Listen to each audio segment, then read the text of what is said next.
Karena nanti ada orang-orang yang tidak sadar sesungguhnya doanya sudah dijawab, tapi dia tidak menyadari itu.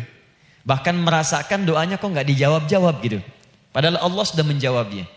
Nah, seperti apa ukuran kita mengetahui bahwa doa kita telah terjawab, atau doa kita barangkali belum dijawab, atau tidak dijawab?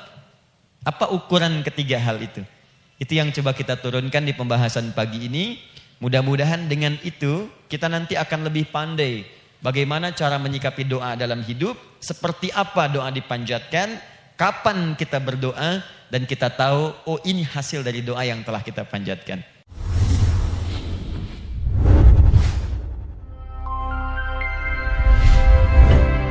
Alhamdulillahi Rabbil Alamin Alladhi amarana bid-du'a Faqala Wa qala rabbukum ud'uni أستجب لكم فوعدنا بالإجابة فقال وإذا سألك عبادي عني فإني قريب أجيب دعوة الداعي إذا دعان والصلاة والسلام على رسول الله الذي وعدنا بالإجابة عندما ندعو إلى الله سبحانه وتعالى فقال من ضمن دعائه في أسماء الحسنى اقتداء من أصحابه صلى الله عليه وسلم أرأيت ماذا دعوت فقد دعوت بأسمائه الأعظم إذا دعي بها أجاب وإذا سئل بها أعطى اللهم صل وسلم وبارك على رسولك الكريم النبي الأمين وعلى آله وصحبه وأمته إلى يوم الدين أما بعد فيا عباد الله أوصي نفسي وإياكم بتقوى الله فقد فاز المتقون فلا تموتن إلا وأنتم مسلمون. Saudariku sekalian, para ibu baik yang di dalam ruang masjid ataupun yang di luar masjid, di sekitaran Masjid Trans Studio, saya ingin mengajak pada seluruhnya tanpa kecuali, mari kita senantiasa bersyukur pada Allah Subhanahu wa taala atas nikmat yang telah kita dapati sampai dengan pagi hari ini. Syukur itu selalu menambah ketenangan di dalam jiwa. Syukur itu bisa mengentaskan sebagian persoalan hidup yang kita rasakan. Syukur itu bisa menambah kekuatan dari perasaan lemah yang kita rasakan. Dan syukur itu puncaknya bisa mengantarkan ke dalam surga terbaik yang dijanjikan, hingga Allah menyebutkan kemudian dalam Al-Quran, wa qalilun min ibadiyasy syakur. Sedikit sekali di antara hamba-hambaku itu yang bisa menjadi orang yang pandai bersyukur kepada Allah Subhanahu wa taala.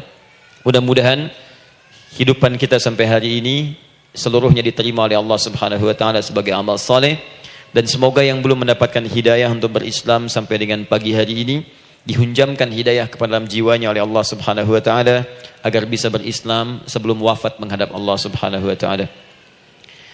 Baik, hari ini kita akan belajar. Saya akan cepat masuk kepada pembahasan karena waktu kita cukup singkat, tentang orang-orang yang dikabulkan doanya yang tersebut dalam Al-Quran khususnya dan sunnah-sunnah Rasulullah Sallallahu Alaihi Wasallam.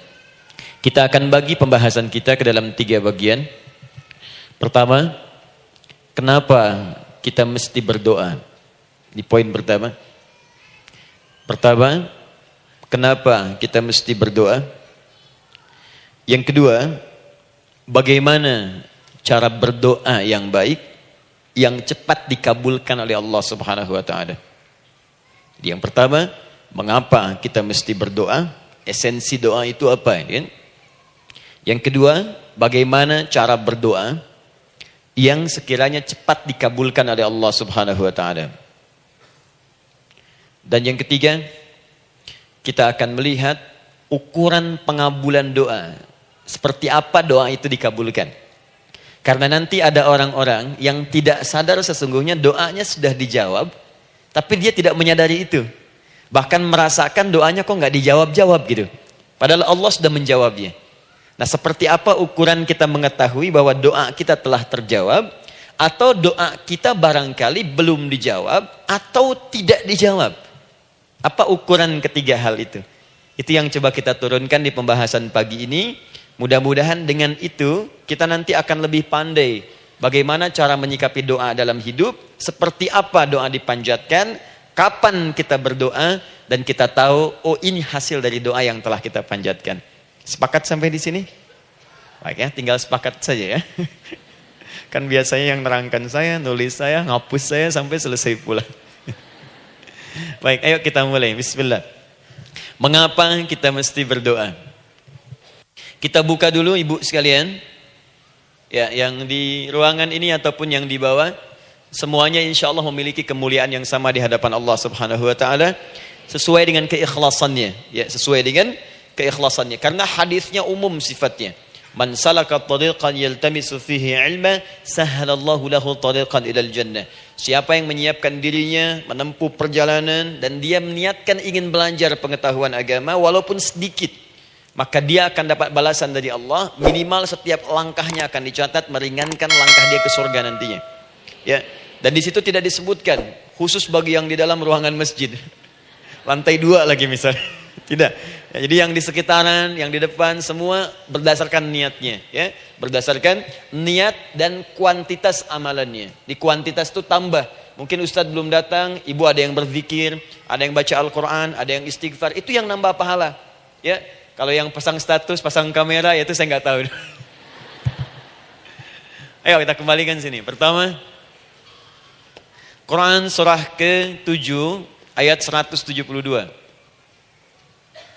Quran surah ke-7 Al-A'raf ayat 172. Kemudian setelah itu diperintahkan dalam Al-Quran surah ke-40 Ghafir ayat ke-60. Lalu kita praktekkan ini dalam keseharian kita. Saya beri contoh misalnya Quran surah ke-2 ayat ke yang paling banyak nih dibaca 201. Kadang-kadang misalnya Quran surah ke-2 ayat 286. Banyaklah. Quran surah ke-7 ayat 23 misalnya dan seterusnya. Ini bagian pertama.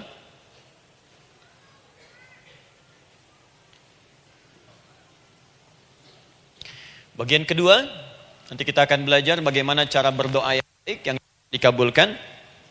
Kita ambil satu, Quran ke-2 ayat 186. Kemudian yang kedua, kita ambil contoh Quran surah ke-17 ayat 110. Kemudian yang ketiga, kita ambil contoh yang paling dahsyat di Al-Quran surah ke-3 ayat 38 sampai 39. Ada yang belum berdoa sudah dikabulkan. Masya Allah. Ini ada di Quran misalnya surah ke-3 ayat 31. Nanti turunan amalannya misal di Quran surah 51 ayat 15 sampai dengan 18. Saya bulati yang 18-nya. Bagian ketiganya nanti kita uraikan di bagian akhirnya. Baik, kita bisa mulai insyaallah. Baik, kita bagian pertama, mari kita mulai. Saya ingin berkisah sejenak dengan menyampaikan Quran surah ke-7 Al-A'raf ayat 172. Allah berfirman, A'udzubillahi minasyaitonirrajim, wa idz akhadha rabbuka min bani adama min zuhurihim dzurriyyatahum wa ashhadahum ala anfusihim alastu bi rabbikum qalu bala syahidna. Ada ayatnya? Baik ya, di Quran surah ke-7 Al-A'raf ayat 172. Wa idz akhadha rabbuka min bani Adam. Kata Allah, dan ingatlah, pahamilah, pelajarilah, dalamilah. Teman-teman sekalian, ingat kalimat idz itu, idz dalam Al-Quran termasuk dalam bahasa Arab, itu bukan sekedar mengingat. Idz itu bisa mengandung arti memahami dengan dalam. Menganalisis. Ya, memaknai itu idz. Jadi bukan sekedar mengingat. Bukankah ibu kalau mengingat sesuatu berusaha mendalaminya? Ya, kalau nggak percaya saya tanya begini. Coba ibu ingat kemarin jam 5 sore ada di mana? Bukankah sekarang sedang mendalami sesuatu? Sedang mencari memori jam 5 sore kemarin ada di mana? Setelah itu dihimpun jadi sesuatu lalu